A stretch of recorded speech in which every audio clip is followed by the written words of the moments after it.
Oke, halo semua, kembali lagi di SBB Channel. Dan di video ini gue mau membahas tentang chapter 1 dari manga sepak bola, yaitu Blue Lock, cuy. Oke, berawal dari meeting yang membahas Piala Dunia tahun 2018, yang dimana timnas Jepang gugur di babak 16 besar. Dan di chapter 1 ini berjudul dengan Dream, atau sebuah mimpi lah. Di rapatnya ada seorang karakter wanita yang bernama Andri Teiri. Dia adalah seorang member baru dari Japan Football Association atau JFA. Dia menanyakan bagaimana pendapat dari si Pak Presiden, cuy. Jika ingin mengulang hal yang sama, saya merekomendasikan kita untuk mengembangkan rencana baru. Lalu Hirotoshi Baratsuta sebagai presiden dari JFA menjawab, "Hah? Keuntungan masih besar, kenapa kita harus berubah-ubah? Lagi pula sepak bola hanya sekedar bisnis," katanya, cuy. Lalu dia menambahkan, "Mengapa tidak kita panggil aja pelatih asing yang bisa membangkitkan semangat tim? Jika kita kalah beruntun, pecat saja dia. Selama kita menjaga nama baik timnas kita akan baik saja dengan keuntungan yang kita dapatkan," lanjutnya. Lalu dia juga berkata, "Bagaimana dengan tim kita jika mengikuti rencana reformasimu itu? Kita seharusnya bersyukur dengan posisi kita yang sangat simpel." Lalu dilanjutkan dengan ketawa bersama para bawahannya, cuy. Lalu Andri Teiri berkata, "Jika situasinya tetap seperti ini, maka timnas Jepang tidak akan pernah menjuarai Piala Dunia." Dan perkataan itu disepelekan, cuy, oleh orang-orang di JFA dan berkata, "Jangan-jangan kau berpikir Jepang bakal juara Piala Dunia?" sambil tertawa. Lalu Andri berkata dengan tegas, "Tentu bisa. Ini adalah mimpi terbesarku. Ya, pasti Jepang akan mengantarkan kita ke pentas Piala Dunia. Dan kita akan juara jika mengikuti ciri khas kita." Lalu Presiden JFA pun berkata, "Apa kau punya rencana tentang perubahan ini?" Lalu Andri pun berkata, "Tergantung pada kita untuk menghasilkan pemain hebat dan menunjukkan seorang untuk merombak fondasi timnas Jepang, yaitu Jinpachi Ego, cuy." Lalu Shin pun berpindah ke sebuah pertandingan final Prefektur Saitama, kualifikasi sepak bola SMA tingkat nasional, di mana seorang pemain nomor 11 sedang dijaga ketat oleh dua orang pemain. Dan pemain tersebut adalah bermain bernama Yoichi Isagi dari SMA Ichinan tahun kedua. Dia pun berkata, "Jika kami menang, kami akan ke tingkat nasional." Lalu Isagi menggocek pemain nomor 6 dan masuk 1 lawan 1 sama seorang kiper dan berkata, "Aku harus menembak secara berulang kali, cuy. Aku harus menembak. Lalu dilanjutkan dengan mengatakan tingkat nasional dengan tatapan serius, cuy, dengan mata tajam. Namun muncul teman satu tim yang bernama Tama meminta bola karena dia akan mencetak gol. Lalu Isagi berpikir, jika mengoper, mungkin kita bisa mencetak gol. Lalu terdengar teriakan dari pelatih yang bilang, "Satu untuk semua untuk satu." Tanpa berpikir lagi, Isagi mengoper bola tersebut dan boom, bola tidak masuk dan mengenai mistar gawang. Lawan pun mendapatkan bola dan melakukan serangan balik. Lalu bola sampai di kaki penyerang lawan yang bernama Ryosuke Kira dan boom, Kira berhasil mencetak gol. Skor pun berakhir dengan keunggulan SMA Matsuki dengan skor 2-0. Dengan hasil tersebut, tim Isagi tersingkir dan gagal masuk ke tingkat nasional. Pemain bernama Ryosuke Kira pun menjadi populer dan mendapatkan banyak penggemar, cuy. Setelah kekalahan itu, Isagi dan teman-temannya diberi wejangan dari pelatih timnya, di mana dia berkata, "Kalian akan mengingat kekalahan ini seumur hidup kalian. Tapi jangan pikir ini akan sia-sia. Ingatlah baik-baik. Tidak ada yang sia-sia dalam hidup ini bagiku. SMA Ichinan akan selalu jadi tim terbaik di seluruh Jepang," lanjutnya. Tetapi Isagi berpikir bahwa SMA Ichinan hanyalah tim yang gagal lolos ke tingkat nasional, di mana dia kalah di final, cuy.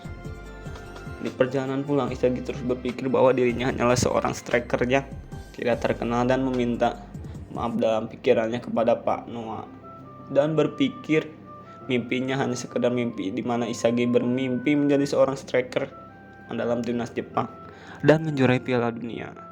Isagi juga berpikir bahwa Ryosuke Kira bakalan menjadi pemain profesional cuy. Dan Isagi pun bertanya-tanya, jika aku tidak mengoper waktu itu, jika aku menembak apakah aku akan mencetak gol dan apakah mungkin takdirku ini akan berubah?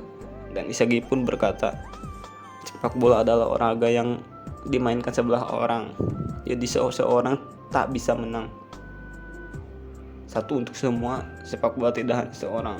Lalu Isagi berteriak, dilanjutkan sambil menangis dan berkata, aku ingin pulang. Singkat cerita, Isagi pun tiba di rumah dan ibunya memberikan sebuah surat dari sebuah asosiasi Jepang untuk Isagi. Isagi pun kaget dengan isi surat yang berisi tentang proyek pengembangan pemain dan bertanya-tanya, kenapa aku? Selanjutnya Isagi pun akhirnya sampai di gedung Japan Sepak Bola Union cuy, sambil kebingungan kenapa mereka memilihnya. Lalu secara mengejutkan Isagi pun bertemu dengan lawan di finalnya cuy, yaitu Ryosuke Kira. Dan dilanjutkan dengan obrolan yang dimana intinya si Ryosuke Kira ini memuji si Isagi lah, dimana itu membuat Isagi berpikir bahwa Ryosuke Kira adalah orang yang baik. Mereka pun masuk ke dalam gedung dan boom, di sana sudah banyak orang berkumpul cuy. Lalu Ryosuke Kira berkata, sepertinya dia kenal beberapa orang di sini dan menyebutnya beberapa yang dia kenal, dan semua yang dia kenal itu adalah semua penyerang cuy. Itu pun membuat Isagi berpikir, apa yang semua di sini adalah seorang penyerang. Lalu ada seorang yang menyalakan mic-nya dan berkata, selamat wahai kalian pisau tak terasa. Kalian semua striker di bawah 18 tahun telah terpilih sesuai kriteria dan keinginanku untuk berada di sini. Aku Jinpachi Ego, tugasku adalah membuat tim Jepang menjuarai Piala Dunia. Orang-orang pun bertanya dan Isagi mulai bingung lalu berkata, apa kata dia? Piala Dunia? Jinpachi pun melanjutkan pidatonya. Akan ku persingkat, Jepang hanya membutuhkan satu hal untuk menjadi terkuat, yaitu seorang striker yang reposisioner. Dan kalian 13 orang akan masuk ke dalam suatu proyek untuk menjadi striker terbaik di dunia, dan fasilitas ini disebut Blue Lock. Lalu Jinpachi juga menjelaskan bahwa mereka akan berada di sini dan karir sepak bola mereka yang sekarang akan berakhir, tetapi yang dapat mengalahkan 299 orang lainnya akan menjadi striker terbaik di dunia. Lalu Jinpachi pun menutup pidatonya. Semua orang pun kebingungan dan terlihat Ryosuke Kira tidak setuju dengan pendapat atau yang keluar dari omongan si Jinpachi, proyek dari Jinpachi itu cuy, karena dia tidak mau mengabaikan timnya. Dan beberapa orang pun setuju dengan Ryosuke Kira, tetapi Jinpachi hanya berkata, kepala kalian sepertinya semua sudah rusak ya. Enyahlah jika kalian ingin pergi sana. Lalu Jinpachi menjelaskan Jepang yang terbaik di dunia dalam segi teori dan organisasi dalam sepak bola yang orang sebut dengan ciri khas Jepang. Tapi selain dari hal tersebut, kita semua cuma kelas 2. Lalu Jinpachi bertanya, apa arti sepak bola bagi kalian? Lalu ia menambahkan, apakah sepak bola di mana kau mencetak gol dengan 11 orang? Ikatan kami sangat kuat. Aku akan bermain demi rekanku. Pola pikir seperti itu salah, lanjutnya. Lalu Jinpachi menjelaskan bahwa intinya mencetak gol dan harus merupakan rekan timmu. Pemain terbaik itu ialah yang mencetak gol paling banyak. Lalu pernyataan tersebut membuat Ryosuke Kira marah. Lalu ia mengatakan, pemain seperti Honda, Kagawa, atau masih banyak lainnya, mereka membentuk susunan timnas Jepang. Mereka adalah bintang dan kau salah. Lalu respon Jinpachi hanya mengejek dan mengatakan, mereka yang belum pernah memenangkan Piala Dunia itu. Aku tidak peduli dengan sampah itu. Lalu dia mengatakan pemain terbaik seperti Noah. Dia memenangkan Ballon d'Or, mengalahkan pemain seperti Messi dan Ronaldo. Noah pernah bilang, aku merasa lebih baik kalah 3-4 tapi mencetak hat-trick daripada menang 1-0 dan hanya mencetak assist. Lalu dia menjelaskan juga tentang beberapa pemain seperti Eric Cantona dan Pele. Jinpachi pun mengatakan ego seperti mereka yang tidak dimiliki Jepang. Kau tidak bisa jadi striker terbaik dunia jika tidak memiliki ego tersebut. Alasanku di sini adalah untuk mencetak striker terbaik seperti mereka untuk Jepang, lanjutnya.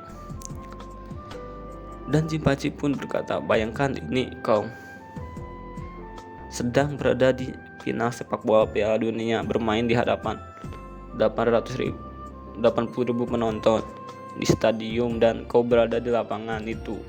Skornya 0-0 dan waktunya di akhir babak kedua. Permainan terakhir seorang rekan berhasil mengoper kepadamu. Situasinya 1-1 dengan penjaga gawang. Ada rekanmu jauh 6 meter di sebelah kanan. Jika kau mengoper, mungkin dia akan mencetak gol. Harapan seluruh Jepang ada di pundakmu. Kau berada di titik final balik final Piala Dunia.